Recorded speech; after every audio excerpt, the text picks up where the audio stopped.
So, and that's just to remind you really that the Building Digital Capability Service incorporates so many different aspects. It's not just around the discovery tool, but also helping to think through how the discovery tool sits within your organisational context and all the different things that need to be in place.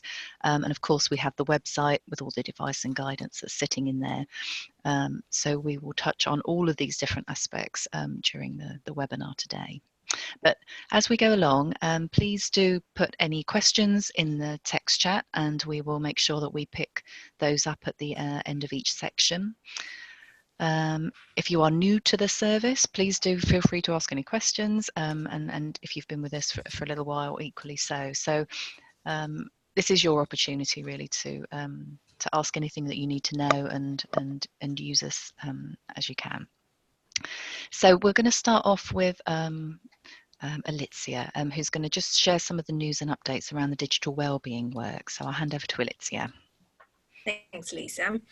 So together with my colleague Heather, we will just talk you briefly on what we have been doing. And I'm going to kind of provide an update on our activities, and Heather will talk to you more around the updated definition of digital wellbeing. So who's doing the slides? Can I do the slides? I think I'm doing them, Alicia. Okay, so as you all know, digital wellbeing is one element of our digital capability framework, and because of student and staff mental health and well-being being high on the agenda recently, we wanted to spend some dedicated time on looking at digital well-being at organizations and how can we support that topic. And the next slide, please. Thank you. So we've now completed the phase 1 and 2 of the project. We've been looking at understanding of the current landscape of digital well-being and also at refreshing the definition. And now we are in phases 3 and 4. So we're looking at what we can provide as part of the digital capability service to best support institutions. So I'm just going to briefly talk you through what's on, what's going to be happening soon. We're looking at providing some training with our colleagues from JISC training team. We're writing up some case studies, which will be shared probably early next year. And we're looking at providing a digital wellbeing bundle of materials that will be free for you to use, and this pack will include some workshop materials, digital wellbeing game, and also 2 briefing papers. The briefing papers will be available already end of November. There are 2 briefing papers. One is looking at digital wellbeing within educational institutions, and the other one is looking at individuals and how they can improve their own digital well-being, but also how they can help students and other staff with their digital well-being. And I know Sarah will be talking more about the Community of Practice event that's happening at the end of November, but Heather and myself will be running a Exploring Digital Wellbeing workshop then. So if you're attending, that's going to be great to see you there.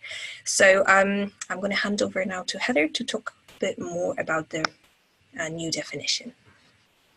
Thanks, Alicia. So we had, when we first published the framework, we had a definition for digital wellbeing, but because of obviously some of the stuff that Alicia has already touched on, we wanted to sort of move that forward because it was quite focused very much at an individual level and it wasn't looking at a broad perspective. So Lisa, if I ask you to move the slide forward. So what we've done, working with a consultant, is look at digital wellbeing as a much broader concept. And so we're now looking at it in terms of different areas. So we're looking at it from different perspectives, from different aspects, and also the different contexts that this all plays through. So it's quite a complex concept, and we wanted to try and ensure that it was looking at the broader impacts of digital wellbeing, and not just some of the perhaps most commonly identified things like email overload or social impact with students, although they are obviously important. It's looking at the broader picture that they all sit in. Lisa, if you could move the next slide on. So the new definition that we've got, it looks at it from both the individual perspective. So when we're looking at it in terms of personal, looking at learning and work context, where individuals need to identify and understand the positive and negative impacts of engaging with digital activities, and importantly, be aware of the ways that they can manage and control them to improve their well-being. However, having said all of this, it's also important to recognise that individuals don't always have the opportunity or capability to manage or control the impact. So for example, there might be some inequalities that are affecting them, which may be poverty, disability, access, and other impacts that are perhaps in the employed situation. So we've got some examples there where an individual can have some impact, but we need to be aware that that isn't always the case. Lisa, if I can go to the next slide. And then looking at it from the institutional aspect, or the organisational and service provider aspect, it's important at this level that they recognise, or we recognise in this context, and take responsibility to ensure that digital systems, services and content are well managed, supported, accessible and equitable, which sort of picks up on some of the perhaps issues that individuals might have with those. And organisations also need to be able to empower and build capacity in their staff, or their service users, which for us is probably students, and their partners, so that all of these people or groups can engage with them in a way in which that supports or improves their digital well-being. So that's sort of like looking at the holistic view of the digital well-being that we've been looking at. If you're interested, obviously I'm going to do another plug for the community of practice event that's taking place next month, which Alicia has already mentioned, but we do have a mailing list, so please do join that. We also have a blog where we will be putting updates around the project and resources that are available, and Alicia has already touched on the briefing papers that will be available shortly. And we've also got a Twitter hashtag. And finally, if you just press once more, Lisa, I'm hoping this will work. Yeah, there is a complementary project that's taking place in the wider GISC group, and that's looking at developing mental health and wellbeing technologies and analytics, and it's a research and development project that is recently started, that you may want to have a look at that. So we will be feeding our findings into that, so that's a broader project looking at mental health and wellbeing, whereas what we're specifically looking at here is digital wellbeing. Thank you. Hope you found that useful. Do get in touch with either myself or Alicia if you want to know more about the study that we've been working on and the outcomes of that. So do we have any questions? Anyone have any initial questions around that work? Please feel free to add them into the text chat, or to just speak if you unmute yourselves.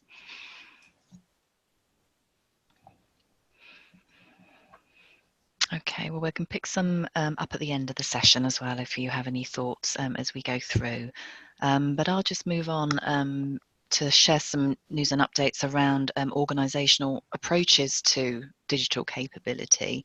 Again, sort of moving us away from thinking about digital capabilities from an individual perspective. And some of you may be familiar with our organisational framework, which was just recognising the fact that if we want our students to thrive, not just survive, our organisations need to develop the cultures, the policies and the infrastructure to enable and support those digital practices.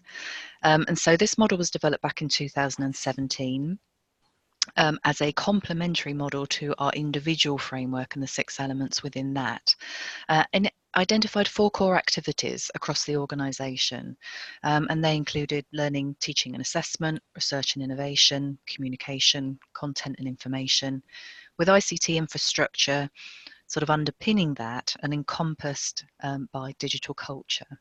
So that was our starting point to try and think about how an organisation needed to well, the ways in which we could help you think about how to build digital capabilities at that organisational level. And working with all of you through the pilot that we ran with over 100 organisations, and now working through the service with the institutions we have as our subscribers, we've identified some really key success factors in building a digitally capable organisation through the case studies that we've collected and the conversations that we've had. And these things may not be unfamiliar to you, and you may have seen these already, but it is to do with, you know, is there a common vocabulary? And then we know that our framework has been a useful way of starting that discussion about what we mean by digital capabilities at an organisational level. Does the organisation have a strategy articulating the vision for developing a digitally capable organisation? Is there a strategic lead that is in place to really drive that forwards? And is that vision being driven forward by a cross-institutional stakeholder group? It's just so critical that it's involving all stakeholders from all business areas, from HR to estates to staff development, from the library, academic, student-facing services, careers, etc. Because digital capabilities obviously underpins all of those areas. So we did some work around HR, just exploring how those HR functions could best support the organisation through practices such as recruitment, induction and appraisal. And we know how critical it is to have those digital capabilities reflected alongside other skills within those areas. Another benefit's clear to staff and students, and often they're not, and that's a real clear communication message. But also, is there a culture of rewarding and recognising digital skills? Because if that's not in place, it's hard to see where they'll see the benefit to them. We've done quite a bit of work around thinking about how to build digital skills into the curriculum, and we have some materials that can support that. But again, that's such a critical area. And we also have a lot of knowledge around the value of partnerships, and particularly around developing digital champions between students and staff, and how that can be of real value in taking the approach forward.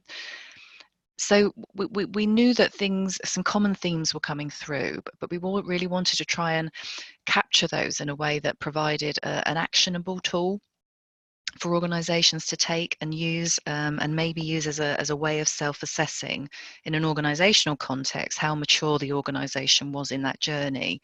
So we've taken some of those initial success factors and developed a benchmarking tool, an organisational maturity benchmarking tool.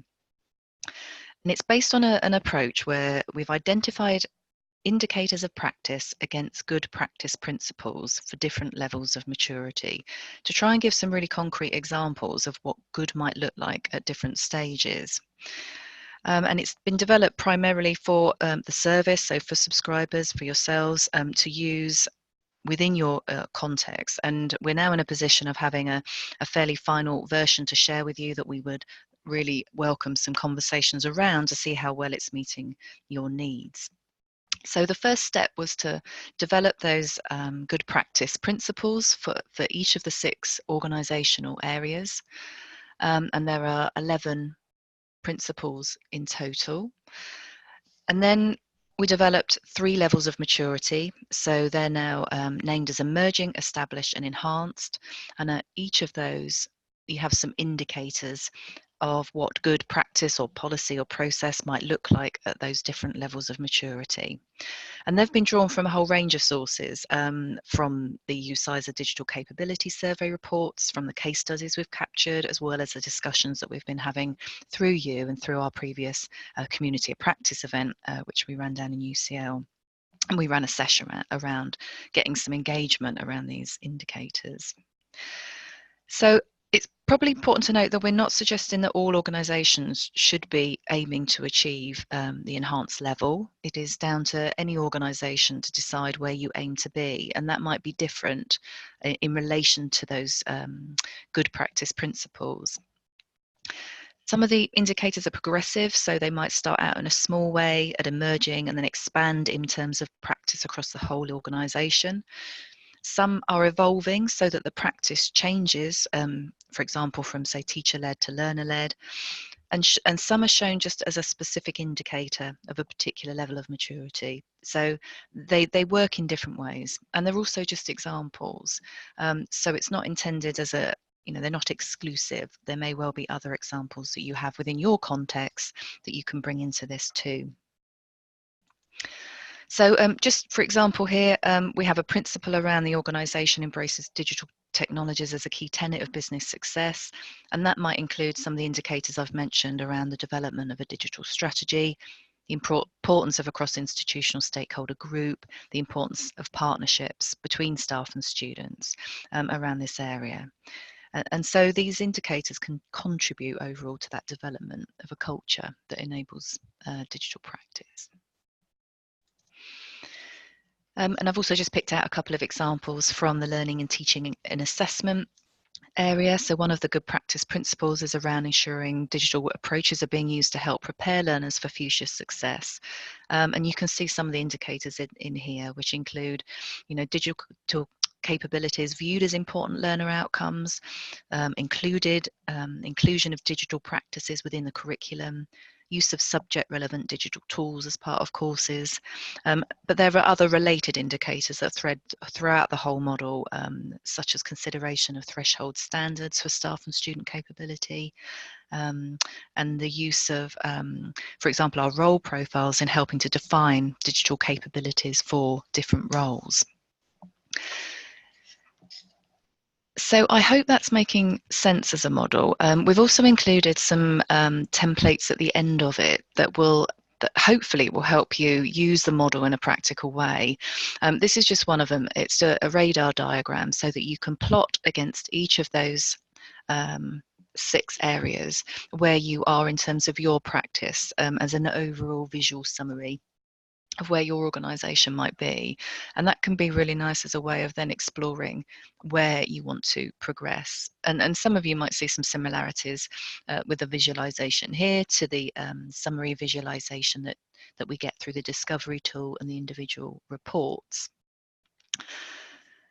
So in terms of next steps, what we also wanted to do is be able to take you through in our conversations with you through a conversation around where you are in terms of your journey, and then what we have to offer in terms of support around any particular areas. So we are working the model up as an interactive tool that we can use with you in conversation, which points you directly to some suggested resources, examples of practice once a self-assessment has been undertaken. And we're looking at all sorts of different options for maybe ultimately having it as an online tool on a maybe a self-serve basis. But for the moment, we can use that in our conversations with you to guide you to useful things. So I'll come back to this at the end because we've had some useful thoughts about how we might turn this also into something that might be more embedded within the discovery tool. But as I say, I'll leave it there for now and we'll come back to that at the end of the session. But any questions so far on the model? If anyone's interested in seeing it, please drop me an email because we will ultimately have it up on the website. It's not there quite yet, but this was a version that we developed for ALT this year. So that's ready and I can share that with you. There will be ultimately a slightly fine-tuned version after feedback from that session. So that will be available from our website and we'll keep you up to date when that's there.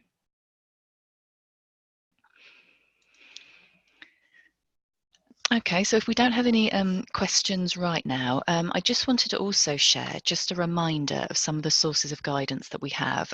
We've been having many conversations with you, and there's been some common themes coming through around the sorts of things that might be useful. And we're also doing some work on the website to make it much easier and more streamlined for you to find access to the guidance that you want. So that is in train. But for now, I just wanted to take you through a couple of key things. So in terms of thinking about the organisational context, we have the organisational maturity model, which you can use as a self-assessment tool. But we also have a little checklist, which is just a more simple series of questions with prompts that might help you to reflect on where you are in that journey. And that's a really good starting point, because the discovery tool implementation obviously sits within that organisational context.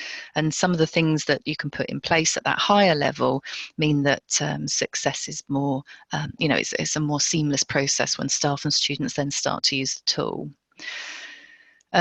We've got lots of different case studies, so no matter where you are in your journey, there's likely to be somebody that is in a similar situation with maybe some examples of how they're tackling it. So please do look at our case studies.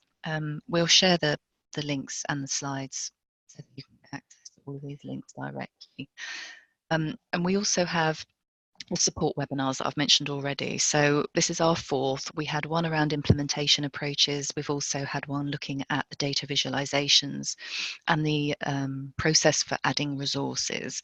So if you need to return to those, you can get access to them through those routes. We also have the community of practice. There is a separate mailing list. If you're not on it, please do join it. Most of the mails that go to that you'll also receive through the service mailing list, but that's just a wider community with a slightly wider context. But all the presentations from our community of practice events are captured and shared, and we have some links through from the website to all of those. And then when we get down to actual planning for implementation, there's two main sources of guidance. We have a planning for implementation page with a whole number of prompts, and we have a separate page around engaging users. And that's both students and staff, with some tips for thinking about how to best engage students and staff with the discovery tool and the sorts of things to consider. We also wrote a blog post a while ago, which linked through to the guidance, thinking specifically around the student context, and in particular how you might think about and consider using the two different student question sets that we have in the discovery tool. So they're all there if you're starting to think about your student context. And I don't want to go into too much detail, but here's a few more hints and tips around the practicalities. So there are a number of sort of procedural documents that might help at different stages. We have the staff and student signing guide, and in there you can find the list of the standard department headings and subject headings that your staff and students will be signing in with. We also have that procedure around the data visualizations and your data dashboards, and also the procedure for adding your own resources to the tool, which we will be building on and developing further. There's also a slide deck, a standard slide deck, which we've just updated, which sort of covers some introductory slides about the discovery tool, about the organizational models we have, with some hints and tips as well for implementation. So please do use those and feel free to adapt them and tweak them to meet your needs. And if there's anything else that you would like to see from us, please do let us know.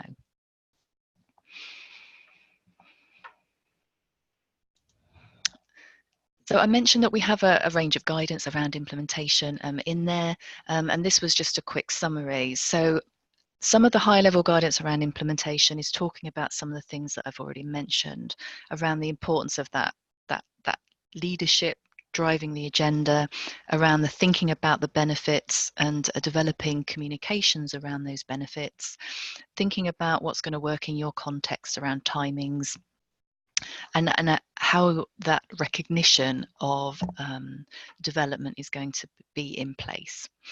So this is all expanded upon in the guidance, but I just wanted to flag a couple of sort of high level views so you could see what was in there. So there are 6 principles around engaging and staff and students with the tool. This is really important because how the tool is perceived is heavily influenced by the context in which it is introduced. And I think we all feel really strongly that this is a start of a process, that is part of a bigger picture, and starting to plan for the support that students and staff are going to have around those conversations and when those conversations will be continued is really critical.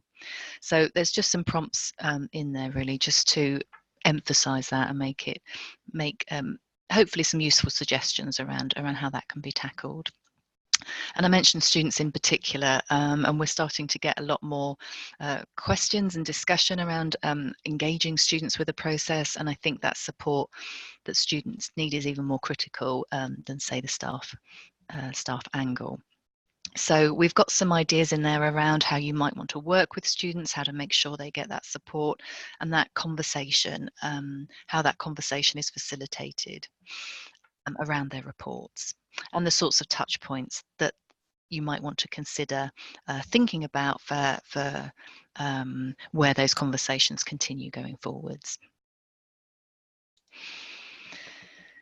So I won't say too much more about that. That's just a few suggestions around support for end users and how that might be in place, whether that's within a face-to-face setting or whether that's, an introduced individually, but there's a supported conversation that follows it. And there's some prompts in there too, just to think, I suppose, just to help prompt your thinking around how you will implement the tool within your contexts. And hopefully they're useful. So that was just to flag what we have there already. We will share the links as well after the session. But I'll hand over to Sarah, who's now going to just talk a little bit more about the opportunities to work with us a little bit more closely around the service. Thank you, Lisa. And yes, I think one of the things that we often forget is that there actually is a wealth of guidance, and I think that guidance has been built up not just around our work around the discovery tool, but I think the more broader work we've been doing around developing digital capability within organisations. So, those hints and tips are valuable, I think, from bringing in the perspective of how others have successfully made steps forward in these areas. So I was just going to share with you a couple of slides, again, to remind or to go back to what Lisa was saying at the start, that the service is far more than just the discovery tool, and we're very much here to work with you on your journey around developing your organisational digital capability. So I just wanted to remind you what you have access to in terms of our support. If we just move on to the next slide, Lisa. Starting with, and what Lisa has been covering, is around, how do you start implementing the discovery tool in the context of your wider developments around digital capability. We are really keen to have contact with you through your journey. We have an initial sort of 1-hour online meeting to discuss plans and initial support requirements. And that's really valuable for us to get an insight into where you are on your journey, what further support you might need, and also to make connections with others in terms of learning that can be shared across the community and across subscribers. We've got over 43 subscribers now that we're working with across FE and HE, and really there is a wealth of knowledge contained within that network. We are as well able to do an on-site visit if required. That can be very helpful in terms of meeting the leads around the implementation of the discovery tool and the wider plans. And I think going back to that point, the point that Lisa was making is that this has to be more than one person's role. This very much has to be supported by a senior sponsor. Does need to have key stakeholders across the organisation who are aware of the outcomes and can provide the support that's needed to take forward these developments across the university or college. Our community webinars, I think, as today, are really valuable. We really Appreciate people taking the time out to join these, because it is about sharing, it's about making those connections, it's about looking at ways we can learn from each other and share the best practice. And we'll soon be, for those of you that have been with us for a year already, that year's gone by very quickly, we'll be starting to set up our sort of annual review calls so that we can discuss where you're at, what progress has been making, what are the areas that may be more challenging, what has worked well, to really ensure that you're getting the value from the service, and we can really build on the learning that we are seeing. So if we move on to the next slide, Lisa. What has been also extremely valuable is we've had some organisations say to us, can you come in and speak to our senior leaders about the importance of digital capability? And, you know, I think the people that are in the room and, you know, the people that we're working with can often feel that they are a lone voice in championing the role of digital within their organisation, and always get handed down, you've got digital in your title or towel, it's your job to do. Whereas I think what we do need to be ensuring is that the digital vision is set by those senior leaders, and that they too have a role and responsibility in developing their own digital capability, but also in developing a digitally capable organisation. And I think the work that Lisa outlined with our maturity model, with the tools that we have available in terms of our audit tools and institutional checklists around organisational practice, really important to get that shared understanding and that overview of why this is so important. And I think, you know, we can argue the case that this is actually no longer optional. It actually has to be a core part of the organisation's business going forward if we are to realise and support our students in being ready for a digital world that they're moving into. We have also, and I know some of our community have attended our digital leaders course. That is something that is still available, and there is a discount as well for subscribers of our services. But we're also able to offer bespoke courses in-house. So for those that would like something that is brought in-house with a team of staff within your organisation, that is something that we can offer. And also we have also been supporting some coaching for change, bespoke provision as well in-house. So if we move on to the next slide, Lisa.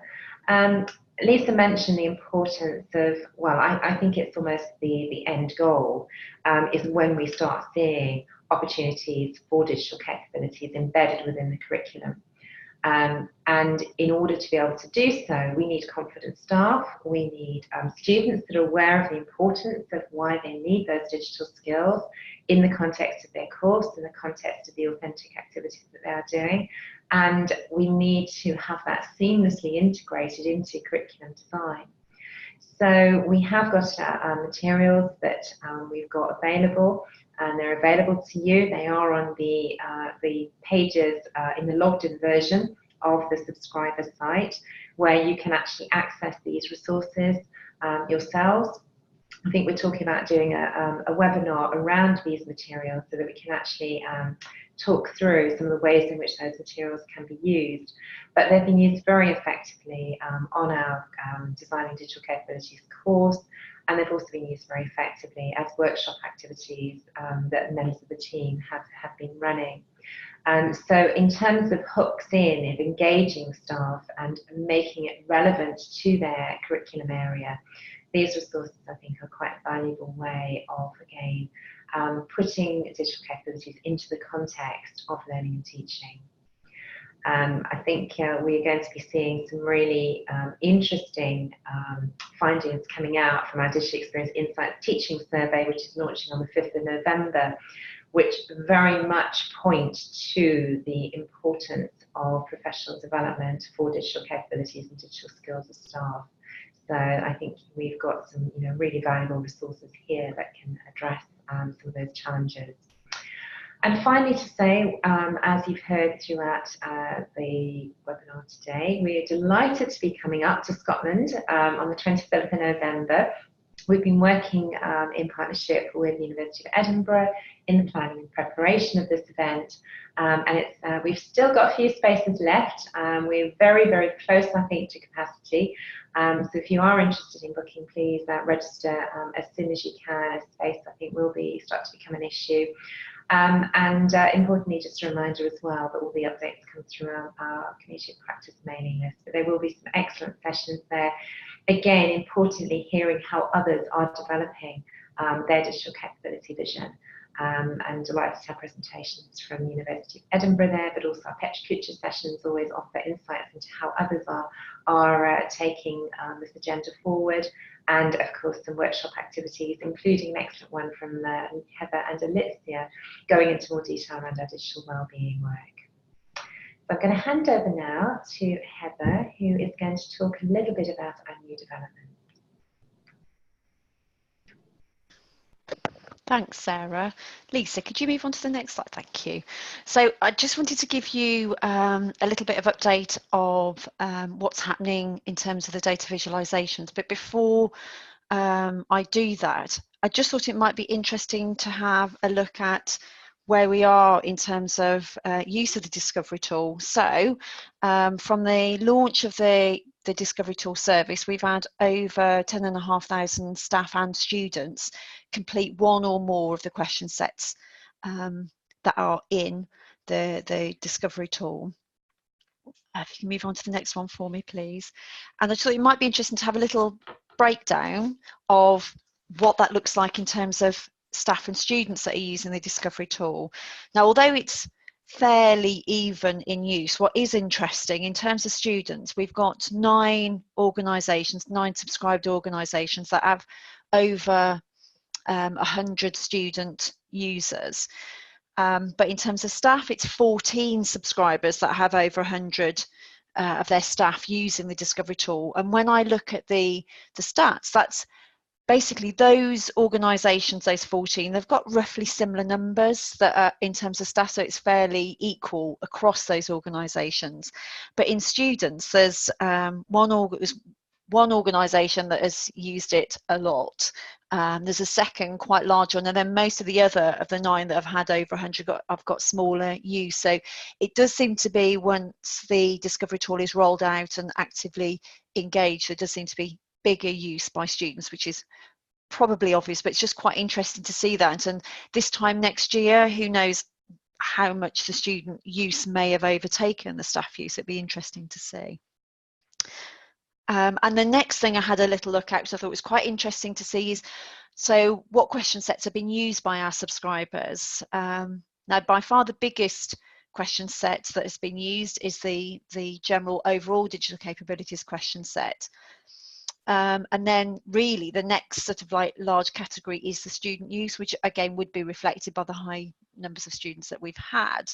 And then those specialised question sets have much lower use. But I do think it's quite interesting, the accessibility and inclusion question set that's only very recently been launched has already got quite a few users, and when I looked at that, it's about half and half in terms of FE colleges and HE institutions that have been using that question set. But again, that'd be quite interesting to see what those stats look like this time next year. So what I did want to do is just introduce, these are only very draft, what the version 2 for you in terms of institutions, what data visualizations you can see on your data. What you can see here is partly impacted by accessibility review that we've had of the service as a whole, but also including the Discovery tool and the data visualizations. And what we're trying to move away from is tabs, because they're not terribly accessible to screen readers. So what you can see here is probably what the first sort of like view. So when you're looking at different views in terms of staff and students, instead of looking at tabs, we're likely to have buttons like this, because that we can make that more accessible. And this probably a little bit more exciting. Ironically, having talked about accessibility, this is only a draft, and you know, one of the first things that I sort of noticed is possibly the colour, the light blue with a slightly darker blue may not have enough of a contrast for accessibility. But the important thing is to get a sense of the way in which we're looking at more better ways of viewing the same data, so it's easier to see, more visual representation of some of the information that we've got here. And I do think that the team that have been working on this have come up with some really nice ideas. So it's quite interesting. At the bottom right, you've got the number of question sets that are in progress and those that have been completed. We've got a timeline at the top, and you can sort of see that graph, so you can sort of see where the spike. So it's quite interesting to view the data in that way. We will be liaising with you and getting your feedback more closely on these, again, on your preferences and what this should look like. But just thought it'd be useful to share the very first thoughts that we've got in this area. And finally, in terms of the dashboard view, if we move on to the next page, I thought this was a really nice way of looking at the sector comparisons, because we have had some feedback that it can be a little bit confusing to understand where your organisation is compared with your sector. And I quite like the graph on the right that gives that. You can see where you're closely aligned to the sector and where there are gaps. And I thought that was a nice visual cue at looking at that. And the same goes also for the confidence level. So rather than those stacked long line bars, viewing it in the way in which we've got here on the left is also a nice way of looking at that information, and perhaps making it slightly more accessible just at looking at it rather than trying to really dig in to find out what it means. So I just thought it would be good to share those with you. And also in terms of looking at things that are coming up, we did speak to a number of subscribers earlier on this year, and we're very grateful for all of those individuals that took the time to respond in terms of how they viewed the way in which their staff and students signed up to the discovery tool in terms of the department headings, and in particular the subject department headings that are made available. So based on the feedback that we've already had, we are already exploring what is technically possible, how we can improve this. We are specifically, based on the feedback so far, probably more looking at ways of tailoring subject departments. This may well have implications in terms of sector comparison, so there's quite a bit more to be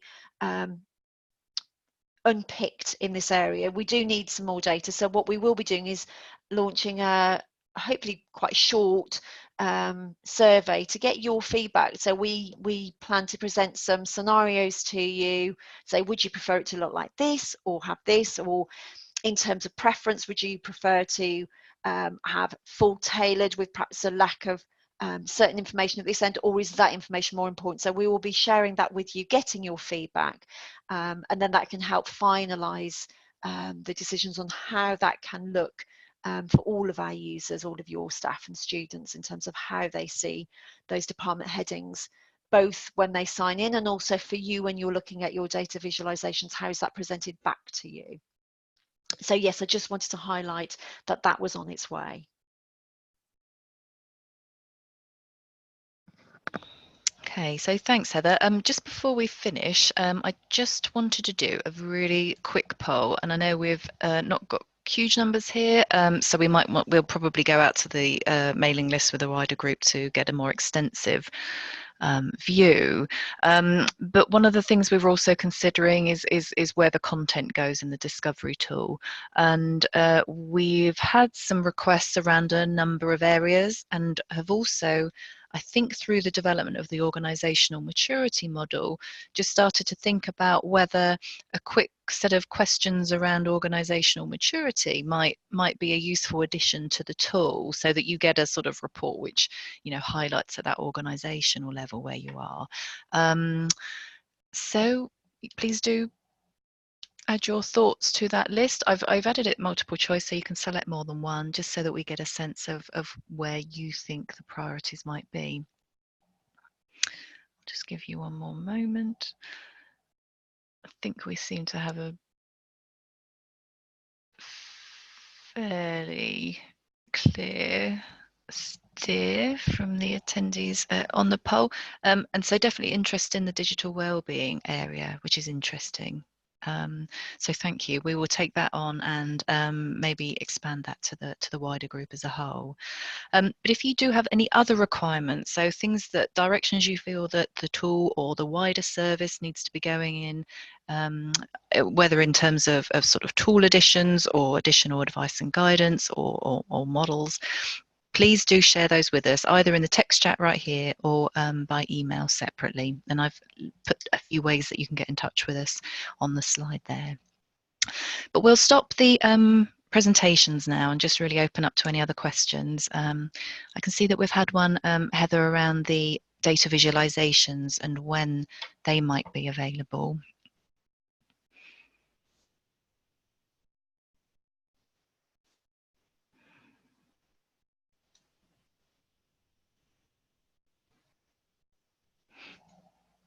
Heather, can you hear me okay?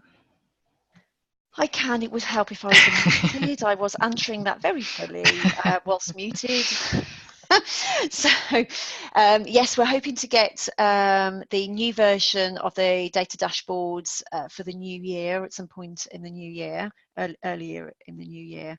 It will partly depend on the responses we get to the department and the subject heading mappings, because that could have implications on the build of the data dashboard, so that could knock that a bit. So it's kind of dependent on some of the feedback that we get on that, but you know, work is underway now to sort of do some of that work, and we're hoping to sort of share the examples and get the feedback from you before the end of this year, so then that can feed into the final version in the new year. Thanks, Heather. And also had a question just regarding whether organisations can now add in their own resources to the resource bank and personalise that. So yes, that is definitely in place. We ran a webinar earlier this year which sort of ran through the options that you need to think through in order to do that. But once you have gone through that guidance and the procedure for doing it, if you have any questions or want to have a conversation with us directly about how that can work, then just let us know.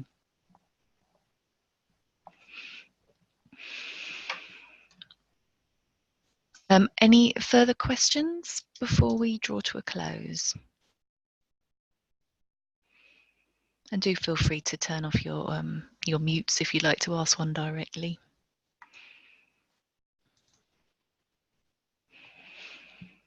Okay. Well, thank you very much for joining us. Obviously, the recording will be available and we will share that, and hopefully, so any colleagues who haven't been able to join us will be able to have a listen too. And if you have any further thoughts on what you'd like to see in further support webinars, do let us know. We have some plans for going a bit, digging a bit deeper into the curriculum confidence space at some point too, and also around the organisational model, if that's of interest. But for now, thank you very much for all your queries, questions and engagement, and hopefully we'll see some of you at our community practice on the 27th of November. I just want to say I've just added a link to the resource addition guidance in the chat box if you wanted to have a look at that. That's Lisa lovely. mentioned. Thanks, Heather. Thank you. Thanks, everyone. Bye for now.